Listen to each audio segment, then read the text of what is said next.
The Saudi Pro League spent £750 million in the summer transfer window. We all remember them trying to sign Mo Salah on deadline day. So will they be a huge part of the market this January? Well, let's find out. We can head to Jeddah, where our chief reporter, Kaveh Solhekol, is for the FIFA Club World Cup. Afternoon, Kaveh. So the January transfer window nearly upon us. Can we expect the Saudi Pro League to be busy in the market? Well, I think they're going to be quite busy, but I don't think they'll be as busy as they were in the summer.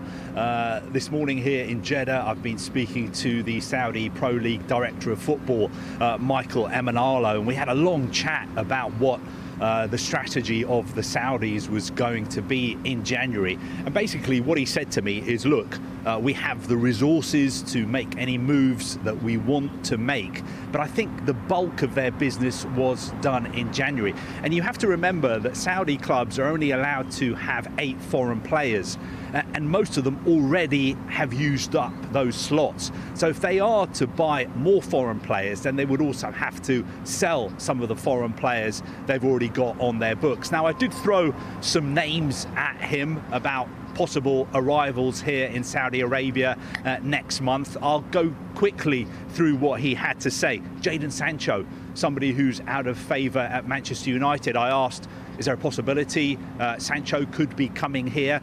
And Emenalo basically said that, look, he is somebody that has been discussed, but at the moment there are no live talks about bringing Jadon Sancho here. And I also got the feeling that the Saudis don't really want to sign players who are out of favour at other clubs. And Jadon Sancho is somebody, of course, who's had well-documented problems with Erik ten Hag at Manchester United. So I'm not sure if he is somebody the Saudis are going to be interested in January. David De Gea, the former Manchester United goalkeeper who's a free agent, Michael Emenalo told me that, look, he's somebody who has been presented to us. That's the word he used, presented to us. And if one of our clubs wants him, then we have the finances to be able to make that happen. Also, I asked him about Lionel Messi. Is there any chance that Lionel Messi could one day play in Saudi Arabia? Of course, in the last few days, it's been confirmed that he will be coming here with Inter Miami in February to play against Cristiano Ronaldo's Al Nassr in a friendly as part of what's being called the Riyadh season. Could we see Lionel Messi moving here on a permanent basis? Again, Michael Emenalo said, what we know for certain is if he wants to come here, I will work very hard to find a club for him. I had to laugh at that response because I don't think it'll be very difficult to find a club here willing to take Lionel Messi. So again, I got the sense that because the World Cup is going to be here in 2034, that the Saudis may well make another push, maybe in the summer, to try and get Lionel Messi here. Mo Salah, you mentioned him in the introduction. I asked Michael Emenalo, is there a chance that you will revisit trying to sign Mo Salah? Is this something you're going to look at in January? And I think the feeling I got from speaking to him was that it's not something that's going to happen in January. He did say that, look, basically the door is open if Mo Salah wants to come here in the future. If we want him to come here as well, then we're willing to sit down and have those talks with him. But I got the sense from him that he wants to be respectful towards Liverpool. I don't think he wants there to be a repeat of the kind of media storm we had surrounding Mo Salah in the summer. And he also did make the point that, as far as he knew, Mo Salah was happy and settled at Liverpool. The final player I asked him about was Kylian Mbappe, who's going to be out of contract at PSG in the summer. And again, what Michael Emenalo said is Mbappe is a player we would love to sign. Of course, the SPL tried to get him last summer. I think there's a possibility that that could happen, although at the moment there are no indications that Kylian Mbappe would want to play in Saudi Arabia. But Emenalo saying that he would be delighted and he's ready to have that conversation with Mbappe and his representatives if he does want to come and play here in the Saudi Pro League. What about Ruben Neves, Kaveh? He's been linked with a loan move back to the Premier League, to Newcastle in January. What's the latest on that? Well, the latest, as far as Emanalo is concerned, is that Newcastle are not going to be given any special treatment if they want to sign players, whether permanently or on loan, from SPL clubs. Of course, Newcastle United's majority owners are the Sovereign Wealth Fund of Saudi Arabia. That Sovereign Wealth Fund is also the majority owners of 4 of the best clubs in Saudi Arabia. So a lot of people have been assuming that, for instance, in January, some of these clubs in Saudi Arabia may be able to help Newcastle out. But what Michael Emanalo was saying is there are going to be no special favours for Newcastle United. And he made the point that, as far as he knew, the management of Newcastle United is totally different from the PIF clubs in Saudi Arabia. He said that's something that maybe is not really appreciated in the West. And he also said, look, if there are any clubs in the Premier League or anywhere in the world who want to sign players from Saudi Arabia on loan or permanently, all they have to do is pick up the phone and speak to us and we can discuss it.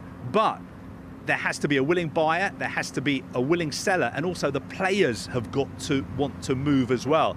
And all the indications we have from Ruben Neves and his camp is that he doesn't want to leave Saudi Arabia. And that's a point that Michael Emanalo made as well. He said, look, don't assume that the players who are playing in Saudi Arabia are desperate to move back to Western Europe. He kind of said that you'd be surprised to learn that a lot of them are actually enjoying life in Saudi Arabia and they're enjoying the experience of living and working here. Kaveh, as we know, the Pro League have signed lots of big-name players already. Are they also interested in targeting some of the world's best managers as well? I think that's one thing that they've noticed, that, you know, the Premier League is the most watched football league in the world. It's the most popular league in the world. And of course, it's regarded as having the best managers. I'm thinking of people like Pep Guardiola, Jurgen Klopp, managers like Jose Mourinho, of course, who've worked in the Premier League as well. And I think it is the next stage in the development of football here. They have been targeting the big name players. I think in the future, you're going to see them target the big name managers as well. And Emanalo was very clear about that. He said, look, if we want to be one of the best leagues in the world, it's not just about having the best players, we have to have the best in all departments. So we have to have the best chief executives, we have to have the best coaches, we have to have the best sporting directors, and of course we have to have the best managers as well. And just finally, Kaveh, there have been reports that Jordan Henderson is unhappy in Saudi. What did Emanalo have to say on that? Well, he was very clear. I asked him a straight question. Is Jordan Henderson happy here? Emanalo said, yes, he is happy. Now, of course, some of the players who've moved here in the summer have got some concerns because football is still developing here. You know, the standard is not as high as some of them may have been used to in European leagues. The quality of the training facilities, for instance, the quality of training may not be up to the standards they were used to. And Emanalo said that, look, we're listening to these players. Some of them come to me with their concerns. My door is open. I'm listening to them. We're having a conversation about trying to develop football, all aspects of football here in Saudi Arabia. But he was clear that Jordan Henderson, as far as he knew, was happy living and working in Saudi Arabia. I also asked him about this issue of attendances because, you know, some of the league games here, the attendances have been pretty disappointing as far as the Saudis are concerned. The big teams get big attendances, you know, 30, 40, 50,000, but some of these games are being attended by 600, 700 people, 1,000, 2,000. There were reports that Jordan Henderson, for instance, had played a couple of months ago in front of 700 people. And again, Emanalo had said that, yes, this is something we're aware of. Attendances could be better. He said in the early part of the season, the weather is very, very hot here.